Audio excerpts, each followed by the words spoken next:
Me. Okay. So I state your name. Your name. Of Santa Catalina Central School,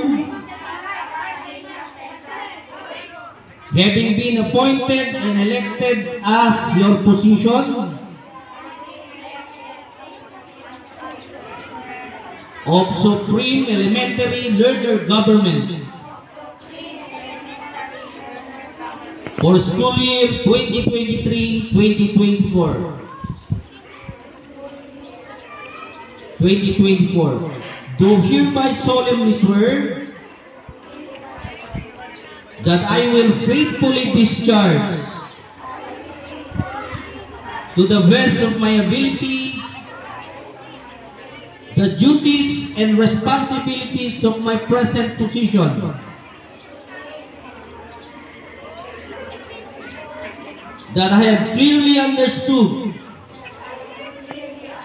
and I will abide by the guidelines governing this organization and of the issuance by the Department of Education, and that I impose the obligation upon myself voluntarily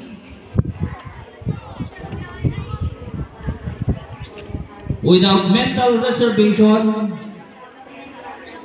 or purpose of evasion. So help me God. Congratulations! A round of applause.